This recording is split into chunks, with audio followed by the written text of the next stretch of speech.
ఆంధ్రప్రదేశ్లో విద్యాశాఖ మంత్రిగా ఉంటున్న నారా లోకేష్ ఇవాళ ఢిల్లీ పర్యటనకు హుటాహుటిన వెళ్ళారు. ఏం జరిగిందనేది ఎవరికి అర్థం కావడం లేదు. ఆంధ్రప్రదేశ్కి సంబంధించి నారా లోకేష్కి ఢిల్లీ పెద్దల నుంచి, మరీ ముఖ్యంగా దేశ ప్రధాని నరేంద్ర మోదీ దగ్గర నుంచి పిలుపు రావడంతో హుటాహుటిన ఆయన ఢిల్లీకి బయలుదేరారు. అయితే ఇక్కడ ఢిల్లీ అపాయింట్మెంట్ తీసుకున్న నారా లోకేష్ ఈరోజు ఏకంగా దేశ ప్రధాని నరేంద్ర మోదీ గారినే కలిశారు. అయితే ఇక్కడ ఆశ్చర్యకరం అలాగే సంచలన అంశాలు వెలుగులోకి వస్తున్నది ఏందయ్యా అంటే, నారా లోకేష్కు గట్టి అక్షంతలు స్వయంగా ప్రధాని మోదీ వేసినట్టు తెలుస్తుంది. ఆగ్రహంగా మోదీ తన భేటీలో పాల్గొన్నట్టుగా తెలుస్తుంది. సుదీర్ఘంగా గంట పాటు జరిగిన ఈ చర్చల్లో అనేక విషయాలపై మోదీ ఆరా తీశారట. నారా లోకేష్ వ్యవహరిస్తున్న వ్యవహార శైలి, అలాగే తెలుగుదేశం పార్టీ కూటమిలో నారా లోకేష్ రెడ్ బుక్ పై జగన్మోహన్ రెడ్డి గారే సహా వైఎస్ఆర్సీపీ పార్టీ వాళ్ళు ఆరోపిస్తున్న నేపథ్యంలో దీన్ని దేశ ప్రధాని మోదీ సైతం ఖండించారంట. ప్రజలెప్పుడు అలాంటివి కోరుకోవు, ప్రజలకు అలాంటివి అవసరం కూడా లేదు అంటూ కూడా మోదీ స్పష్టంగా చెప్పారట. ఇక్కడ నారా లోకేష్తో కూర్చుని ఉన్న దేశ ప్రధాని మోదీ ఫోటో ఒకటి బయటకు వచ్చింది.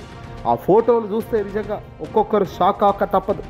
ఎందుకంటే ఆ ఫోటోలో దేశ ప్రధాని నరేంద్ర మోదీ చాలా ఆగ్రహంగా నారా లోకేష్ వైపు చూస్తుంటే, నారా లోకేష్ భయంతో సార్ అంటూ మాట్లాడుతున్న అంశంగా క్లియర్గా కనబడుతుంది. నారా లోకేష్ మొదటి నుంచి మనం గమనిస్తుంటే అధికారంలోకి వచ్చిన దాదాపుగా 16 నెలలు కూటమి అధికారంలోకి వచ్చి ఆంధ్రప్రదేశ్ రాష్ట్రంలో ఒక అవినీతికి చోటు ఎక్కడ ఏ పార్టీ వాళ్ళకి ఇవ్వకుండా తన టీమ్స్ను పెట్టుకొని తానే లీడ్ చేస్తున్న వ్యవహారం కనబడుతుంది. దీనికి సంబంధించి వైసీపీ ఆరోపణలు పక్కన పెడితే బీజేపీ సైతం నారా లోకేష్ చేస్తున్న వ్యవహార శైలి పైన ఢిల్లీ పెద్దకు కంప్లైంట్స్ ఇవ్వడం జరిగిందట. ఢిల్లీ పెద్దలకు వీళ్ళు ఇక్కడ చేస్తున్న అరాచకాలు కూడా కొన్ని తెర వెనుక బయట పెట్టారు.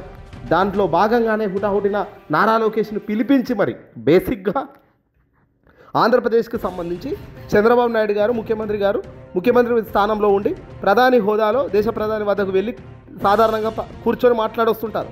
కానీ ఇక్కడ విచిత్రం ఏంటంటే చంద్రబాబును పిలవలేదు, నారా లోకేష్ను స్వయంగా పిలిచారు.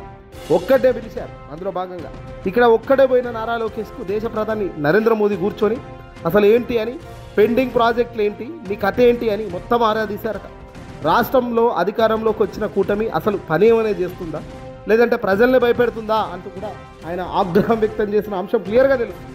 బహుశా ఇది బయటకు వాళ్ళ మీడియా చెప్పే ఆస్కారం ఉండకపోవచ్చేమో, కానీ అక్కడ జరిగిన సంభాషణ మాత్రం చాలా ఘాటుగా చాలా వేడిగా జరిగినట్టే తెలుస్తుంది. ఏం చేస్తున్నావు నువ్వు, ఎక్కడ పార్టీ బలం పెంచావు, ఎక్కడ కనిపించడం లేదు కదా టీడీపీ వర్క్ అంటూ కూడా మోదీ ప్రశ్నించారట. మీరు ఎప్పుడు ఢిల్లీ వస్తారు, మీడియా ముందు మీ బాబు మాట్లాడి వెళ్ళిపోతున్నారు, కానీ పనులు మాత్రం ఏమీ కావడం లేదు.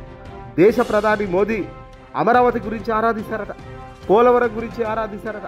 ఇటీవల వర్షాల కారణంగా అమరావతి పూర్తిగా మునిగిపోయి వాటర్ కూడా ఇంకా ఎక్కడికి పోలేని పరిస్థితిలో ఉన్న అమరావతికి లక్షల కోట్లు వేల కోట్లు రుణాలు తీసుకొని ఎక్కడ డబ్బు ఏం పెడతారా అనే దానిపై కూడా ఆరాధిస్తున్నట్టు తెలుస్తుంది. తెలుగుదేశం పార్టీ అంటే ఒక డబ్బు పార్టీ అని, బంధుప్రీతి పార్టీ అని, ప్రజల కోసం ఏదీ చేయని పార్టీ అని బయట మాట్లాడుకుంటున్న తరుణంలో మోదీ ఒక్కసారిగా నారా లోకేష్ను పిలిచి మందలించిన ఈ అంశం ఇప్పుడు పెను దుమారం రేపుతోంది. ఎందుకంటే వైఎస్ఆర్సీపీ పార్టీ మొదటి నుంచి చెబుతుంది ఇదే.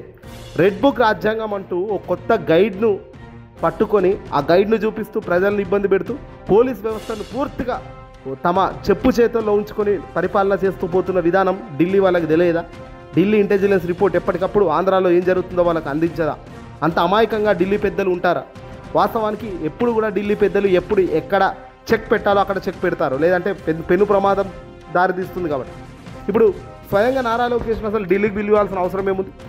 దేశ ప్రధాని మోదీ లాంటి వ్యక్తులతో నారా లోకేష్ కూర్చోవాలని మాట్లాడి సెటిల్ చేయాల్సిన అవసరం ఏముంది? అది చంద్రబాబును మించి చంద్రబాబుకు తెలియందా? చంద్రబాబుకు మాట్లాడలేందా? చంద్రబాబు గారు వెళ్ళి మాట్లాడాల్సిన పరిస్థితి వస్తే చంద్రబాబు గారే ఉంటారు తప్ప చంద్రబాబు కాకుండా నారా లోకేష్ ఒక మంత్రే కదా. ఆయనకు పెద్దగా ఆంధ్రప్రదేశ్లో ఒక రాష్ట్రంలో ఏదైనా పెద్ద ఉన్నతమైన స్థానం ఏదైనా ఉందా? విద్యాశాఖ మంత్రిగా అలాగే ఐటీ శాఖ మంత్రిగా ఉన్న నారా లోకేష్కు ఢిల్లీ పెద్దలో స్వయంగా ప్రధాని మోదీ పిలిపించి కూర్చోబెట్టి మాట్లాడుతున్నారంటే అక్కడ అర్థం ఏమిటి? ఆంధ్ర రాష్ట్రంలో చంద్రబాబు తర్వాత నారా లోకేషే అంటూ వస్తున్న వాదనలు, నారా లోకేష్ దాన్ని పట్టుకొని ప్రభుత్వ యంత్రాంగాన్ని ఎలా చక్రం తిప్పుతున్నారనే విషయాలు కేంద్రం వద్దకు బీజేపీ నేతలు చెప్పడం వల్లే కదా ఇదంతా జరిగింది. ఈరోజు మోదీ చాలా పాజిటివ్గా మాట్లాడారు. రాష్ట్ర ప్రయోజనాల గురించి చర్చించామంటున్నారు. అసలు రాష్ట్ర ప్రయోజనాల గురించి చర్చించాల్సిన అవసరం మోదీకి ఎందుకుంది? అది కూడా ఈ నారా లోకేష్తో ఎందుకుంది? తన తండ్రి చంద్రబాబు నాయుడు గారు రాష్ట్రానికి ముఖ్యమంత్రి. అంత కాదంటే డిప్యూటీ సీఎం ఉన్న పవన్ కళ్యాణ్ వెళ్ళి కూర్చున్నారట, అది వేరే విషయం. కానీ ఇక్కడ నారా లోకేష్ వెళ్ళడం వెనుక చాలా భిన్నమైన కోణం ఉందనే అభిప్రాయం వ్యక్తమవుతుంది. అందుకే మోదీ చాలా గట్టిగానే వార్నింగ్ ఇచ్చినట్టు కూడా తెలుస్తుంది. ఇదే మాదిరిగా రాబోయే రోజుల్లో కొనసాగితే, ఇదే మాదిరిగా రెచ్చిపోతూ అధికారంలో ఉన్నాం కదా అంటే చాలా ఇబ్బంది అవుతుంది, జాగ్రత్తగా ఉండాల్సిందే అని హెచ్చరికలు జారీ చేసినట్టు తెలుస్తుంది.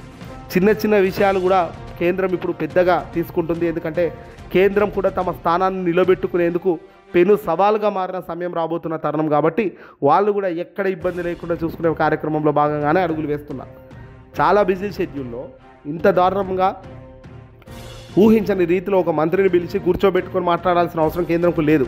కానీ ఎన్డీఏలో కీలక భాగస్వామిగా ఉన్న తెలుగుదేశం పార్టీలో ఉన్న వ్యక్తిగా చంద్రబాబు పుత్రరత్నమైన నారా లోకేష్ ఇవన్నీ అడ్డం పెట్టుకొని చేస్తున్న పనులు వెరసి వాటి నుంచి వస్తున్న ఫీడ్బ్యాక్ చాలా వేగంగా పార్టీకి నష్టం కలిగించేలా ఉంది. కాబట్టి స్వయంగా పెద్దలైన మోదీ గారు రంగంలోకి దిగినట్టు తెలుస్తుంది.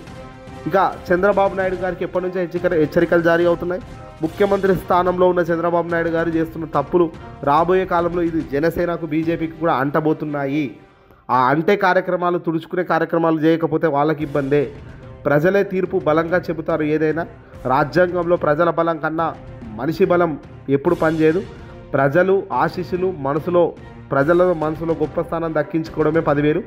అలాంటి స్థానంలో ఉండాలి తప్ప ఎప్పుడు కూడా అడ్డంగా రాజకీయం చేస్తే మాత్రం ఇబ్బంది అవుతుందని మోదీ గారు చాలా వేగంగా చాలా గట్టిగానే నారా లోకేష్కు బదులు చెప్పారు. కానీ వెరసి ఇక్కడ తెలుగుదేశం పార్టీ మీడియా మాత్రం నారా లోకేష్ ఆహా ఓహో అంటూ బయటకు ఎగిరేస్తున్నారు. ఇక్కడ క్లియర్గా నరేంద్ర మోదీ గారి ఫేస్ మీరు చూడొచ్చు. ఏపీలో పెట్టుబడులు పెట్టడానికి పారిశ్రామిక స్థాపన, సింగపూర్లో ఏపీ అభివృద్ధి పర్యటన వివరాలను మోదీకి నారా లోకేష్ వివరించారట. అసలు నారా లోకేష్కి సంబంధం లేని శాఖల గురించి మోదీ ఎందుకు ఆరాధిస్తారు? ఇక్కడ కామెడీ కాకపోతే అమరావతి విషయంలో సింగపూర్ వైఖరి ఎలా ఉంది? రాజధాని మినహా మిగిలిన ప్రాజెక్టులో సహకారానికి సింగపూర్ ఈ విషయం అసలు సింగపూర్ మీతో మాకు పొత్తులే లేవని ఎలగొట్టేసింది. సింగపూర్ చంద్రబాబు నాయుడుకి దండం పెట్టింది. సింగపూర్ చంద్రబాబు గారు మీతో మేము ఏ రాజకీయం చేయలేమని చేతులెత్తేసిన తర్వాత మోదీ గారి దగ్గరికి వెళ్ళిన ఈ మంత్రిగా ఉన్న నారా లోకేష్ మళ్ళీ అమరావతి గురించో లేకపోతే సింగపూర్ గురించో ఎందుకు మాట్లాడతాడు? కేంద్రం వైపు నుంచి కూడా రాష్ట్రానికి అనవసరమైన సహాయం అందించాలని నారా లోకేష్ కోరాల్సిన అవసరమే ఉంది. నారా లోకేష్ రాష్ట్రం మొత్తం బాగోగులు కోరాల్సిన బాధ్యతలో నారా లోకేష్ ఏమైనా ఉన్నాడా? లేడు కదా. ఆయన కేవలం ఐటీ మరియు విద్యాశాఖ మంత్రిగా మాత్రమే ఉన్నారు. విద్యాశాఖ మంత్రిలో ఉన్నప్పుడు గతంలో జగన్మోహన్ రెడ్డి గారు విద్యాశాఖను నాడు నేడు అనే తట్టు ఒక ప్రోగ్రాం తెచ్చి దేశం మొత్తం ఆ నాడు నేడుని చూసి అవాక్కయ్యేలా అంత గొప్ప స్థాయికి తీసుకెళ్లారు. ఈరోజు మీరు నాడు నేడుని చూసి మీలాంటి చంద్రబాబు నాయుడు గారు నారా లోకేష్ స్కూల్కి వెళ్ళి శబాష్ అనుకున్నారు, బాగా చేశారని. కానీ జగన్ను పొగిడారా? లేదు. జగన్ను శబాష్ అన్నారా? లేదు. డిప్యూటీ సీఎంగా ఉన్న పవన్ కళ్యాణ్ స్కూల్కి వెళ్ళి నిజంగా ఇది మన స్కూలేనా, మన పాఠశాలలేనా అంటూ ఆశ్చర్యకరంగా చూశారు. ఋషికొండ ప్యాలెస్కి వెళ్ళినా అదే పరిస్థితి, బడి పాఠశాలకు వెళ్ళినా అదే పరిస్థితి. డెవలప్మెంట్ అంటే ఇది కాదా? స్వయంగా సాక్షాత్తు కనబడేటివే డెవలప్మెంట్ కావు అని అంటే ఇంకేం చెప్తాం వాళ్ళకు? ఇవేవి కూడా వీళ్ళు చేసిన దాఖలాలకు పోలేదు. 40 ఏళ్ల చరిత్ర కలిగిన సీనియర్ చంద్రబాబు నాయుడు గారు చేసిన దాఖలాలకు పోలేదు. ఈ పొద్దు అధికారంలోకి వచ్చిన కూటమి వాళ్ళు చేసిన దాఖలాలకు పోలేదు.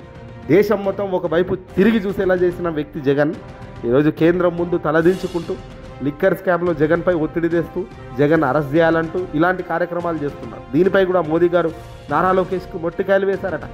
పర్ఫెక్ట్గా లేనప్పుడు, ఆధారాలు బలంగా లేనప్పుడు, తప్పు చేశాడని మనం గట్టిగా చెప్తున్నప్పుడు, దానికి తగ్గ ఆధారాలు లేనప్పుడు మన బలం తగ్గిపోతుంది, అపోజిట్ ప్రతిపక్షంలో ఉన్న బలాలు పెరుగుతాయి అనేది మోదీ గారు గట్టిగానే హెచ్చరించారు. లోకేష్ గారికి అయితే ఒకటి చాలా క్లారిటీగా చెప్పారట కేంద్రంలో ఉన్న పెద్దలు. మోదీ గారు తప్పుడు అడుగులు, తప్పటి నిర్ణయాలు తీసుకుంటే పార్టీకి ఇప్పుడు తెలుగుదేశం పార్టీ ఒక్కటే కాదు అధికారంలో ఉన్నది, బీజేపీ వాళ్ళు ఉన్నారు, వాళ్ళని ఇబ్బంది పెట్టకూడదు. బీజేపీ వాళ్ళని గ్రౌండ్ లెవెల్లో తొక్కేస్తున్నారు, వాళ్ళని కనుక జాగ్రత్తగా చూసుకోకపోతే ఇబ్బంది అవుతుందని కూడా మోదీ స్వయంగా లోకేష్కు చెప్పడం జరిగింది. ఏదేమైనా ఢిల్లీ పర్యటనలో లోకేష్కు ఒక చేదు అనుభవం అయితే ఎదురైందంటే సమాచారం.